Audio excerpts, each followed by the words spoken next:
देखिए, आज की जो कहानी है काफ़ी थोड़ी अलग होने वाली है। हो सकता है आपका दिमाग घूम जाए, सर चकरा जाए। ऐसा मैं इसलिए बोल रहा हूँ क्योंकि मारने की वजह छोड़ी, वो तो एक बेवजह है। बेवजह एक की कत्ल की जाती है, लेकिन किसी कत्ल करनी है उसे भी नहीं पता। इनफैक्ट जो मरने वाली होती है, शायद उसे भी नहीं पता कि उसे मारा क्यों गया, आखिर उसके साथ इतना गलत हुआ क्यों। तो कहानी काफ़ी अच्छी होने वाली है, तो आखिर तक बने रहिएगा कि मैं कहानी को शुरू करता हूँ। तब तक आप चैनल को सब्सक्राइब कर लीजिए।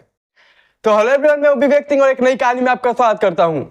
उम्मीद करता हूं आप और आपका परिवार स्वस्थ और अच्छे होंगे। तो चलिए कहानी को शुरू करते हैं।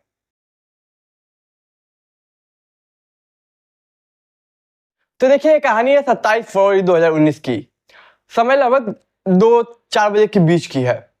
दिल्ली के एक पुलिस स्टेशन में कॉल आता है कि सरिता बिहार, दिल्ली में एक जगह है, वहां पे एक रेलवे स्टेशन है, वहां पे एक लड़के की लाश पड़ी हुई है। अब पुलिस फौरन इस चीज को सुनते ही फौरन एक्शन में आती है और वो जगह पहुंच जाती है बताया हुआ। जाते तो उसे एक पुलिस को एक लाश मिलती है। पुलिस के लिए एक अच्छी खबर थी कि लाश के चेहरे को बिगाड़ा नहीं गया था, तो आइडेंटिफिकेशन का थोड़ा इजी होता। इसलिए अब वो थोड़ा मेहनत करना पड़ता, लेकिन इजी होता। अब पुलिस तमाम चीजें देखती है, आसपास छानबीन करती है, पूछताछ करती है कि आपने किसी को कुछ देखा ये वगैरह। तो किसी को कुछ देखा नहीं था। फिर पुलिस थोड़ा बहुत तलाशी लेती है, तो पुलिस को 2 चीजें मिलती है और इसके बाद पुलिस को लगता है ये केस एक ओपन एंड शट केस है। सबसे पहले पुलिस को एक फोन मिलता है। फोन मिलता है आसानी से। अब पुलिस सोचते कि फोन मतलब उसके जेब में है कैसे, अगर कोई किसी ने मारा है तो ये फोन क्यों छोड़ेगा। और देखने से क्लियर लग रहा था कि उसका गला दबाया गया, गला दबा के मारा गया। इसके बाद पुलिस को सेकंड चीज मिलती है, एक पर्ची या एक चीट कह सकते हो मिलती है। उसकी जेब से अंदर में रखा हुआ था आराम से। अब इस चीट में, इस पर्ची में इस लड़की की पूरी डिटेल थी, इस लड़की की पूरी कहानी थी। और इसके बाद पुलिस को लगता है ये ओपन सेट के साथ क्लोज हो जाएगा। तो इस चिट में लिखा हुआ था, तो इस चिट्ठी में लिखा होता है कि मेरा नाम सिमरन है, मैं अम्बेडकर नगर में रहती हूँ, मैं आरुष से प्यार करती हूँ। आरुष एक शादीशुदा होता है, लेकिन मुझे पता नहीं था कि वो शादीशुदा है। फिर पता चलने के बाद भी हम लोग रिलेशनशिप में रहते हैं और सब कुछ सही रहता है। इसकी माँ को ये बात पसंद नहीं, और इसके बाद आरुष भी मुझसे दूरियां बनाने लगा अपनी माँ की बात मान के। और फिर अपने 2 दोस्तों को साथ वो मुझे परेशान करने लगा। बाकायदा इस खत में ये जो सिमरन है, वो आयुष का नाम, मोबाइल नंबर प्लस उसके 2 दोस्तों का जो परेशान करते हैं उसके खत के अकॉर्डिंग, उसका नाम और मोबाइल नंबर लिख कर देती है, अपना भी घर का पता देती है। अब पुलिस देखते है तो ओपन सर्च केस है, चलो इसको आसानी से सॉल्व हो जाएगा। और पुलिस उस एड्रेस पे पहुंचती है जो कि सिमरन ने लिखा था अपना। अब जाते ही उसके वहां पे एक शख्स खुलता है, पूछते हैं पुलिस की क्या आप सिमरन को जानते हैं, क्या आप उसके फादर है। तो शख्स बोलता है हाँ सिमरन मेरी बेटी है, लेकिन वो 25 तारीख से गायब है। मैंने बाकायदा अम्बेडकर के पुलिस स्टेशन में रिपोर्ट लिखवाई है। तो वो फोटो दिखाते यही आपकी बेटी, तो हाँ। फिर जब पता चलता है उनकी बेटी मर चुकी है, किसी ने मार दिया, तो रोने लगते हैं। अब ये खत, पुलिस के मन में काफी सवाल होते हैं कि पहले कातिल ने फोन क्यों छोड़ा, दूसरा कि ये खत का क्या मायने है, कि खत उसी की है या किसी ने और ने लिखा। तो बोलते कि राइटिंग देखी कि आपकी बेटी की है। तो वो देख के फादर पहचान देते हैं, हाँ प्लस कुछ कॉपियों से मिलाते हैं पहले के, तो बोलते हैं ये मेरी बेटी की राइटिंग है। अब पुलिस का जो डाउट था कि किसी ने मतलब किसी और ने लेटर लिखा हो, वो डाउट क्लियर हो जाता है। तो इसके बाद अब शख्स जो शक होता है पुलिस को जिस पे, या फिर नाम लिखा होता है इसका आयुष का और उसके 2 दोस्तों का, पुलिस अपने टीम को बांटती है और उन सबके पास भेज देती है। तो आयुष के पास जाती है पुलिस, तो उसके परिवार वाले बोलते हैं कि आयुष यहाँ कहीं गया हुआ है। अब पुलिस बोलते कहाँ गया, तो घर वाले एड्रेस बताते हैं। पुलिस जाके वहां पे उसे दबोच लेती है। इसके बाद उसके दोस्तों को भी पकड़ लिया जाता है और सभी को बताया तुम अरेस्ट होते हो सिमरन के कत्ल के जुर्म में। अब ये जो आरुष था वो कहता है कौन सिमरन, मैं किसी सिमरन को नहीं जानता। चलो देखो लड़की मरी है, फोटो दिखाते हैं पुलिस, ये मरी है, इसने तुम्हारा नाम डाला है और बाकायदा तुम्हारा नंबर भी डाला है और तुम्हारे दोस्तों का भी। और अब उतना नाटक मत करो, डायरेक्ट बताओ कि क्या बात है, पूरा मामला खोलो, तो फिर हमें अपने तरीके से देखना होगा। पुलिस सख्ती से पूछताछ करते लेकिन बोलता है कि मैं जानता ही नहीं हूँ। इनफैक्ट मेरे रिश्तेदार में, मेरे कोई फ्रेंड लिस्ट में सिमरन नाम की लड़की है ही नहीं, मैंने कभी मिला ही नहीं। तो मैं प्यार तो दूर की बात है, जब मैं मिला ही नहीं तो उसका कत्ल क्यों करूंगा।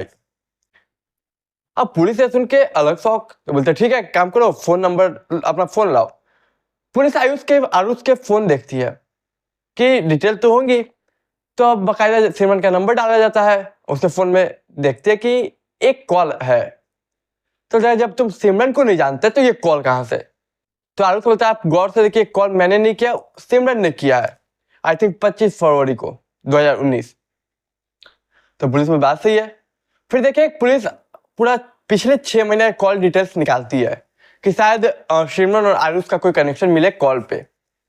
लेकिन बड़ी अजीब बात कि 6 महीने की कॉल रिकॉर्ड निकालने के बाद भी ये चीज क्लियर होता है कि आरुष ने कभी उसको कॉल ही नहीं किया, और ना ही उधर से कभी सिमरन ने कॉल किया आरुष को। पहला और आखिरी कॉल 25 फरवरी को आरुष के कॉल पे आता है फोन पे, जो कि सिमरन खुद करती है। तो पुलिस को यह समझ में आता है कि ये जो सिमरन है उसने ऐसा किया क्यों। अब उसके फादर से पूछा जाता है सिमरन के, क्या आप जानते हैं इसको, आरुष नाम के लड़के को, क्या आप जानते हो उसकी बेटी, आपकी बेटी प्यार करती थी? उसका बाप भी बोलता है ऐसा तो मैंने नाम आज तक कभी सुना ही नहीं। अब पुलिस के लिए बड़ी अजीब समस्या कि एक लड़की जो मरी, उसने खुद नाम लिखा, चिट्ठी लिखी कि ये मारने वाले हैं, मैं इस वजह से मर रही हूं, मारा जा रहा है, या फिर जो भी है। अब पुलिस करे तो करे क्या। और इधर उसके जो फादर होते हैं वो घर आते हैं। घर एक बार बोलते हैं चलो एक काम करते हैं, उसकी जो पहली डायरी है उसको राइटिंग देख लेते एक बार, और शायद कहीं या कुछ और मिल जाए। तो पहले के तमाम डायरी नोट्स जो भी होते हैं वो खंगालते हैं उसके फादर सिमरन के। तो देखिए एक डायरी मिलता है, और डायरी पे कुछ 2-3 चीजें मिलती है लिखी हुई, जो कि थोड़ा अलग होता है और थोड़ा केस पे रोशनी डालता है। तो इस पे 3 चीजें लिखी होती है। सबसे पहला प्रसाद, दूसरा जॉब, और तीसरा एक नंबर। अब उसके फादर ये देखते हैं कि प्रसाद जॉब नंबर कुछ समझ नहीं आ रहा है। तो जो नंबर था उस पर उसके फादर कॉल करते हैं, बोलते हैं कि क्या प्रसाद बोल रहे हैं? तो सामने वाला बोलता है हाँ। तो क्या आप सिमरन को जानते हैं? तो बोलता है कि हाँ, वो मुझसे जॉब के सिलसिले में लगभग 1 महीने पहले या कुछ 1 महीने पहले लगभग उसने मुझे कांटेक्ट किया था। और उसके बाद बोलता है इससे ज्यादा मेरी बात उसकी कभी हुई नहीं है। ठीक है, फोन कट जाता है दोनों के बीच। लेकिन देखिए इसके फादर, सिमरन के फादर को लगता है कुछ गड़बड़, कि जब वो बात करते तो लगता है कि सामने वाला सिमरन का नाम सुनते ही अकबका गया, बेचैन हो गया। अब बोलते काम करते हैं, ये बात पुलिस को बताते हैं। तो ये पुलिस को बताते हैं कि ये नंबर एक डायरी मिला, और देखिए डायरी भी जो था वो लगभग 20-25 दिन पहले का लिखा हुआ था।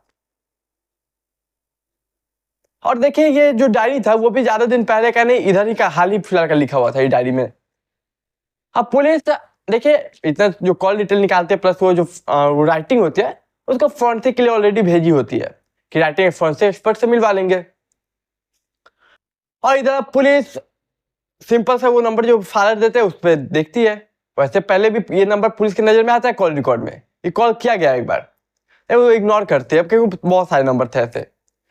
तो जब इसके फादर सिमरन देते हैं फोन नंबर, सिमरन के फादर, तो पुलिस बोलती है नंबर है, तो तहकीकात करते हैं। तो अब तहकीकात करते तो पता चलता है कि मुजफ्फरनगर या मुजफ्फरपुर जो भी है, मुजफ्फरनगर, वहां से ये सिम को खरीदा गया है इस नंबर को। अब पुलिस फौरन वहां पहुंचती है, वहां के इन्वेस्टिगेट करती है जहां से खरीदा गया था। तो देखिए पूरा इन्वेस्टिगेशन करने के बाद पता चलता है कि नंबर जो है वो एक फेक नंबर आइडेंटिटी पे लिया गया है। पुलिस की आखिरी जो होप थी वो भी चली गई। अब पुलिस करे क्या?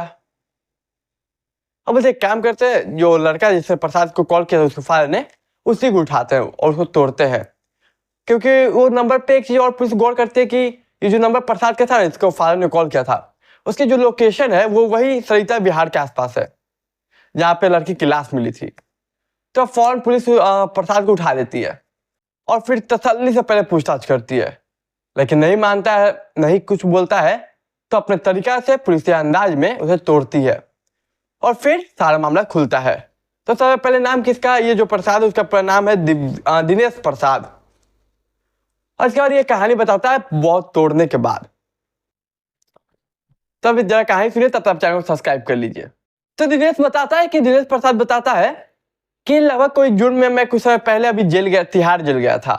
वहां गया तो मैं 2-3 लोगों से मिला, जिसमें से एक का नाम धनंजय था और एक का नाम था बंटी। ये 2 लोगों से मैं मिलता हूँ। वो लोग भी किसी जुर्म में वहां थे और मैं भी। अब लंबा समय रहा था, हमारे बीच दोस्ती हो गई, बातें होने लगी। फिर धीरे धीरे हम लोग क्लोज आए, हम लोग जो भी मैं, धनंजय और बंटी, हम लोग क्लोज आए। इसके बाद देखिए मेरी और धनंजय की दोस्ती बढ़ी, लेकिन इससे हमारी लड़ाई हो गई बंटी से, और लड़ाई बहुत हद तक बढ़ गई थी और हमारे बीच दुश्मनी हो गई। इसके बाद मैं और धनंजय जेल से निकल गए, लेकिन बंटी जेल से नहीं निकलता है।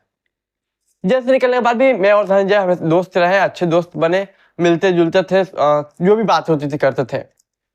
इसी बीच हमें बदला भी लेना था उससे, बंटी से। तो तमाम चीजें बातें हुई थी हमारे बीच, जो भी उसे मैं बताया था उसने कि मेरा एक परिवार है दिल्ली में। परिवार में भाई है, बहन, भाई है और माँ बाप और भी जो रिश्तेदार हैं वो बताता है। प्लस मेरी 200 गज की जमीन है। तो देखिए अब यहाँ से होता है खेल शुरू। ये बात उन्हें याद आती है तो वो कहते कि काम करते हैं कि धनंजय जो दोस्त था, बंटी, उसका भाई इकलौता था, और उसको किसी भी तरह किसी जुर्म के कत्ल या जुर्म में फंसा दे तो वो चला जाएगा जेल। उसकी जो प्रॉपर्टी है 200 गज की, वो हम हड़प लेंगे, क्योंकि उसके वापस आने से पहले हम हड़प भी लेंगे और उसे बेच भी देंगे और फिर वहां से निकल भी जाएंगे। लेकिन अब फंसाया कैसे जाए इसके भाई को, बंटी के भाई को, यानी कि बंटी का भाई आरुष था। देख रहे हैं, बंटी का भाई आरुष। तो बहुत सोचने के बाद कत्ल का प्लान लोग के माइंड में आता है। उसके बाद सोचते कि कत्ल करे किसका।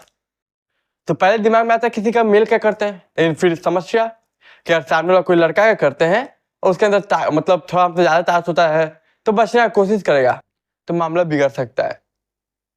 जब लड़की का करते हैं तो लड़के का कैसे करे। तो इसी सिलसिले में एक बात बताऊं कि धनंजय जो है,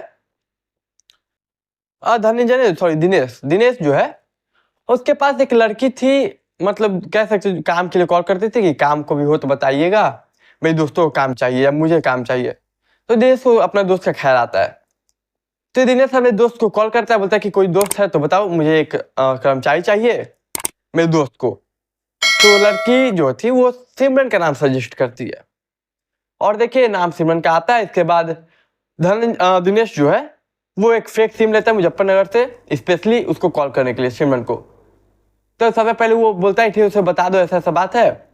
तो 25 फरवरी को पहला और आखिरी कॉल उस स्पेशली एक सिम से किया जाता है सिमरन को, और कहा जाता है कि देखो गुरुग्राम में, यहाँ गुरुग्राम आ जाओ, और तुम्हारे जॉब के लिए मैंने बात कर लिया, वहां पे एक जॉब पोस्ट खाली है, हाँ सैलरी की बात खाली करना है, आके कर लो। तो बोलते ठीक है। इसके बाद ये जो सिमरन है वो निकल जाती है। निकलने के बाद वो पहुंचते हैं गुरुग्राम। वहां पे ऑलरेडी दिनेश, धनंजय और एक कोई शख्स था, वो गाड़ी में इंतजार कर रहे थे। फिर ये लोग उसे एक होटल ले जाते हैं। होटल में ले जाने के बाद उसके साथ रेप करते हैं। रेप करने के बाद धमकी देते कि देखो अगर तुमने किसी को बताया तो हम तुम्हें मार देंगे, इसे पब्लिकली कभी करना मत, लेकिन हम अभी भी मारेंगे तुमको, लेकिन अगर तुम्हें बचना है तो एक काम करो, एक नोट लिखो। और फिर वही नोट वो लिखवाते हैं, वो भी गन पॉइंट पे लिखवाते हैं, गन टान के कि लिखो, तो तुम्हें हम अभी मार देंगे, नहीं तो तुम लिखो छोड़ देंगे। तो वही लिखवाते हैं। आरुष को फंसाने का सिलसिला, आरुष के ने ऐसा तरह कहानी बचता है। फिर आरुष का नाम नंबर, उसके दोस्तों का नाम नंबर, और उसके बाद वो लिख देती है, और जैसे ही वो लिखते वो गोली से उसे गला दबा के मार देते हैं। मारने के बाद वो एक होंडा सिटी से, वो लोग होंडा सिटी से आते हैं। फिर रात का समय होता है, वो लोग उस लाश को ले जाके ड्रॉप कर देते हैं। और इसके बाद पुलिस ये कहानी सुनने के बाद सभी साथी जो भी इन्वॉल्व थे 2-3 अरेस्ट करती है, और उसके बाद आए की सिलसिला।